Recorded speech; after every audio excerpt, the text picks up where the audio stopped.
What's going on, everybody? This is Wilson, and I'm just doing a very short video. I know I haven't been putting out electric unicycle content for a long time. In all reality, I am trying to get used to my wheels now. I'm trying to get used to the Sherman. The Sherman S is the one I'm having a hard time fully integrating with. I said the same thing about the Begode Master too when I had it. And after a while, it clicked, you know. Maybe at one time you probably heard me say it's big, the pedals are, tall and all that. But all those nitpicks that I had with it, out the window now. It's one of my favorite rides I've ever had in my life, in my electric unicycle career. But now we're on the Sherman S. Sherman is like the bull that I'm trying to tame, and the power behind the Sherman S is there, but it's not there like the Master is. Like the Master, when you want to brake and accelerate, is going to do that for you right on the dime, and it's very dependable, like on the busy streets. When you need that acceleration and you need that braking right away, it's so predictable. Like when you want to tell it to stop and you want to tell it to go, it's right there for you. Whereas the Sherman S, I don't feel that. Like the braking, I don't feel the braking is there the way I want it to. Is a little lacking. There is some power in the acceleration, but once I reach like the 33 miles per hour range, it feels weird. I feel the inertia of this machine more than I have with the other electric unicycles, and it does make me a little uneasy. Whereas if I am riding the Master, beyond 30 miles per hour, 33, around the same range, I feel fine with it. I feel fine with it.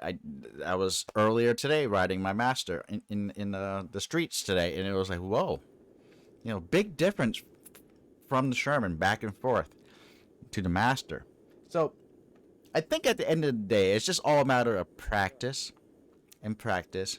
Getting the right pads set up is crucial for this machine, and trying to make it exactly the way you want it, because you might want to sit on this thing, and you might also want the acceleration pad right there, and if you have that acceleration pad right there on your knee, near your knee, it's going to be hard to sit down. It depends on how wide the pads are. So that's what I'm wrestling with, is the pad setup and everything like that. I tried this off-road, and I'm not much of an off-road guy. I mean, I don't despise it. I do enjoy it when I do it, but I just don't have a lot of experience around it. And from what I've done with it, it's fine on gravel, somewhat. It can kind of grab on certain surfaces. The tire, the stock knob, sometimes grabs on different surfaces, so it can throw you off a little bit. And it's like that on the roads too. Sometimes, it's not as bad as the stock Begode tires that come on the wheels these days, but it's still there just a little bit. Going over roots and like big rocks, you're gonna have to put some effort into the acceleration, because there were a few times that I wanted to go over roots and rocks, especially when they were wet, and I couldn't get over them. There were a few times I fell over just a little bit. Now I know there's a high power mode on this thing, and I don't think I've unlocked that, and I don't know what the difference is between stock configuration and switching it over to high power mode. I guess I could, try it out.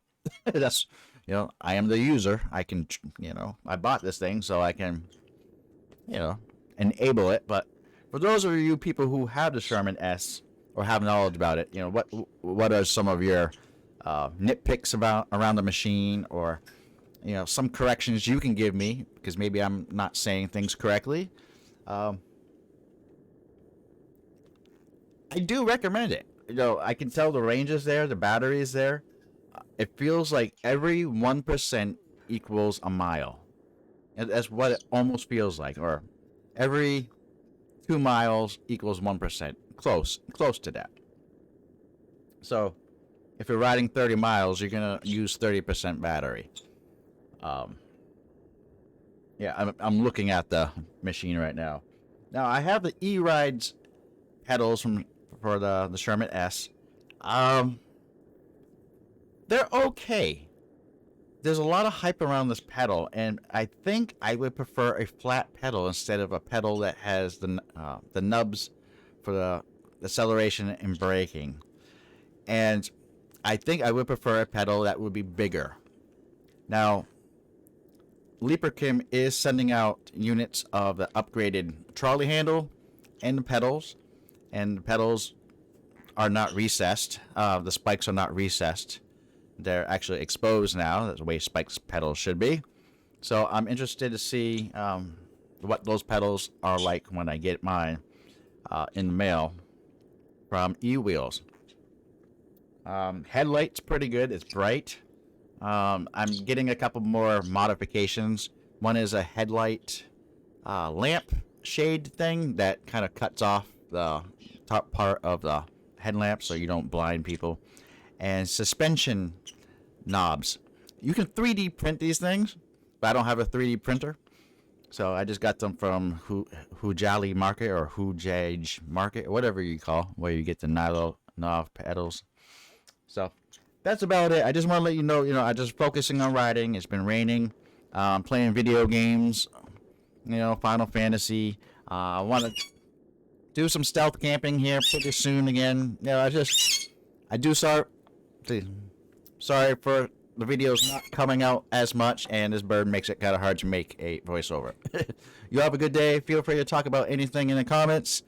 You all have a good one. This is Wilson signing out.